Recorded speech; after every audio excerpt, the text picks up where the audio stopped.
From absolute monsters being dumped into the silliest of circumstances, to the sort of swerves that had to be seen to be believed. You likely didn't find yourself fantasy booking any of these downright bizarre wrestling scenarios in your spare time, and it's not hard to see why. Gareth here from What Culture Wrestling, and here are 10 wrestling feuds with unexpectedly ridiculous stories. Number 10, The Rock slams the British Bulldog in dog poo. Back in 1999, the People's Champion was well and truly on the rise.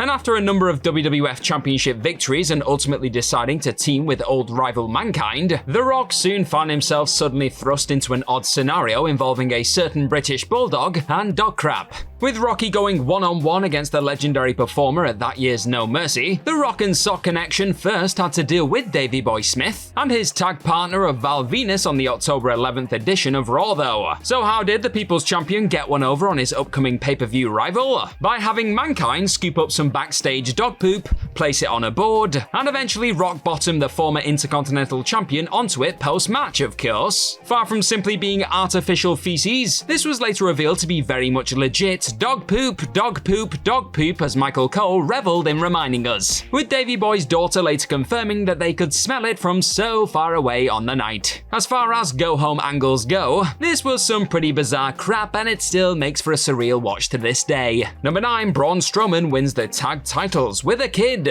On top of it playing host to the return of Daniel Bryan, debut of Ronda Rousey, and whatever the hell that Undertaker John Cena showdown was, WrestleMania 34 also brought with it the long-awaited reveal of precisely who would be teaming alongside Braun Strowman in a Raw Tag Team Championship battle with The Bar. Instead of the Big Show popping up at the Show of Shows alongside his fellow giant or another, wrestler taking part in the wrestling match, however, the monster of all monsters had a better idea. After stomping around ringside for a spell and ultimately going for a wander through the Mania crowd, Strowman felt that a small child by the name of Nicholas was the way to go. And sure enough, both Sheamus and Cesaro were made to look like absolute geeks by the time Stro and his 10-year-old teammate walked out of New Orleans as the new champs. Adding insult to injury, the youngest champ in WWE history was then forced to relinquish his title with Braun due to scheduling conflicts. He was going back to school. Number 8, Abyss gets magic powers from Hulk Hogan's ring. The consistently peculiar realm known as Total Nonstop Action boasted one of the oddest storylines imaginable back in 2010, with the once intimidating figure of Abyss being saved from a heel beatdown by none other than a Hulk Hogan who had just arrived in town to shake up the Impact Zone. The performer, who had become a shell of his former Wrecking Ball self, was soon gifted the Hulkster's Hall of Fame ring.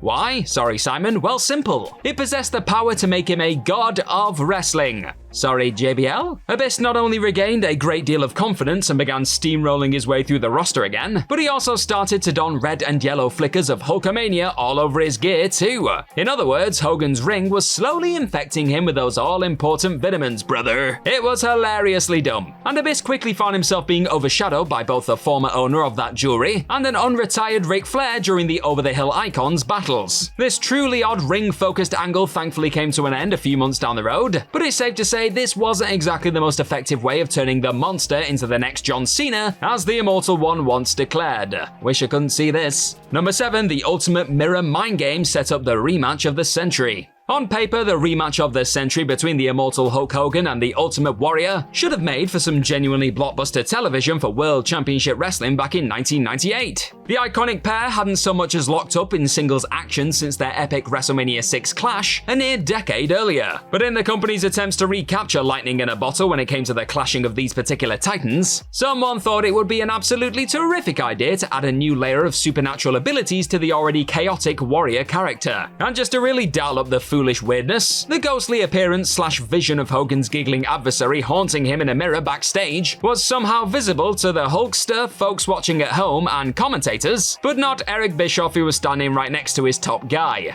Baffling. However, the best / worst of this disastrous feud was yet to come, brother, as the pair's eventual Halloween Havoc horror show went on to become what many class as one of the worst bouts of all time. An already agonizing showing in between the ropes was soon immortalized for all the wrong reasons, thanks to one hell of a botched flash paper spot. At least we'll always have the surreal visual of the Hulkster accidentally singeing his own eyebrows and mustache on pay-per-view though, eh? Number 6, Drew McIntyre targets Eric Rowan's Spider. With Eric Rowan spending the latter stages of 2019 walking around with a rather large cage in his possession, trying to figure out what in the holy hell this towering one-time bludgeon brother was affectionately conversing with inside of the sacked container, actually became a surprisingly fun addition to the weekly slog that was The Red Show. The hilariously bizarre sight of a jobber being covered in red liquid courtesy of the being within only added to the surreal intrigue. And then, in an equally odd throwaway backstage skit on March 2nd, 2020, oh what a time, Rowan suddenly revealed the giant, furry and not at all mechanical spider within to the respectful No Way Jose and his conga line pals. And Byron Saxton's cries of "I think it's alive" would have likely sat as the undisputed highlight of this entire weird character detour, were it not for babyface Drew McIntyre taking a set of steel steps to the creature and its cage a week later to the sound of euphoric cheers. Nothing but smiles on faces quite like the crushing of a robo-arachnid, am I right? Number 5, Jason Jordan is Kurt Angle's son.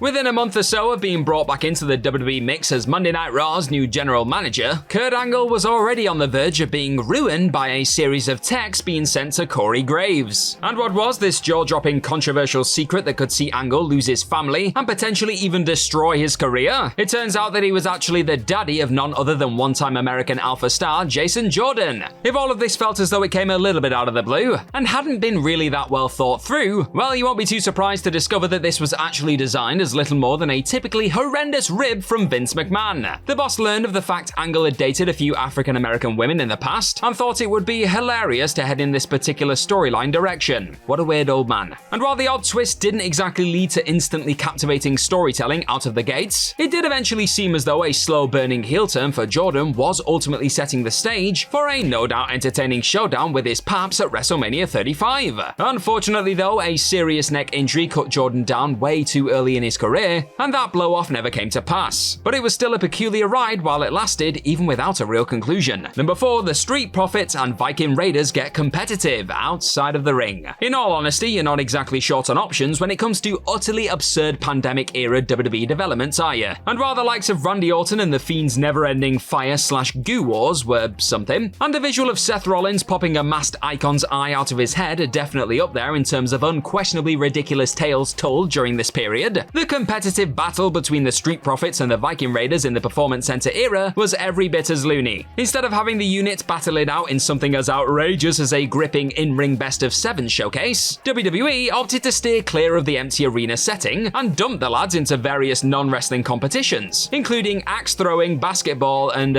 golf. But that wasn't even the strangest part of the tag title program. An all-out backstage brawl erupted between the rivals at Backlash, with the units battling around the parking lot before suddenly uniting as the Viking Profits to take the fight to Akira Tozawa and his team of ninjas instead. 7-foot ninjas, turkey legs, dumpster monsters. What a time to be a whatever the hell this was fan, eh? Number 3, Shawn Michaels teams with the Almighty. The fact Vince McMahon ultimately felt that a feud centered around himself, his son Shane, Shawn Michaels, and the Almighty, no, not that one, would go down a treat on WWE television shouldn't come as that much of a surprise, really. But that didn't make the sight of the Heartbreak Kid eventually teaming with the Spotlight, also known as God, in a no-holds-barred match at Backlash any less outlandish to behold. In the lead-up to that planned bout with the hipster from heaven, as McMahon put it, and HBK, the McMahons also opted to pay an equally problematic visit to a church, with Vince doing his best impression of his son-in-law's entrance with holy water before comparing himself with the man upstairs. The entire sudden and offensive religious detour was simply a way for the crazy billionaire to fuse Michael's real-life status as a born-again Christian into the on-screen drama, and it was an entirely uncomfortable and bizarre one at that. Number 2, a revived demon stumbles in the closing stages. The long-awaited comeback of not only Finn Balor to the main roster landscape, but the demon persona that hadn't been seen in an age could have provided WWE with a much-needed new addition at the top of the card.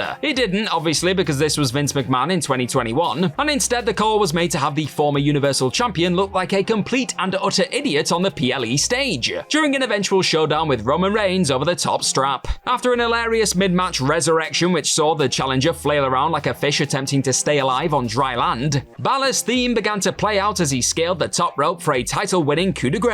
Balor soon wound up whacking his nads on the turnbuckle thanks to the top rope suddenly deciding to snap off entirely. And the most ridiculous part of it all, the company just moved on like nothing had even happened in the wake of the head of the table taking advantage of a poorly put together ring. Number 1, Demand's streak ends via decathlon prod. Trying to land on precisely how to bring one of the most dominant and legendary streaks in wrestling history to an end was always going to be a pretty tall order. What human alive was realistically going to be able to bring down a force of nature like Big Bad Goldberg? He'd already ran through everyone from Hulk Hogan to the Giant. So fans were genuinely invested in what would ultimately be the downfall of Demand at some point down the road. All of the fantasy booking in the world, however, wouldn't have resulted in you coming anywhere near close to the finish eventually landed on for bringing the streak to its dramatic conclusion. Instead of having the Wrecking Ball finally meet his physical match, or an up-and-coming sensation steal a life-changing win against the Bald Titan, the simply mystifying call was made to have him be cattle-prodded by Scott Hall en route to Kevin Nash picking the bones for the monumental win at Starrcade 1998. That alone was the sort of laughable twist that ultimately set the stage for WCW's downfall. But the fact this also paved the way for the infamous finger poke of doom cements it firmly as one of the dumbest and most ridiculous conclusions to a once captivating storyline of all time. And that's our list. Know of any other wrestling feuds with unexpectedly ridiculous stories? Then let us know all about them in the comments section right down below, and do not forget to like, share, and click on that subscribe button while you're at it. Also, if you like this kind of thing, then head on over to whatculture.com and find some more fantastic articles just like the one this video you're watching right now is based on. I've been Gareth from What Culture Wrestling. Thank you as always for watching this lovely video today. Hopefully I'll see your faces very, very soon, but in the meantime, be good to yourself. Bye bye.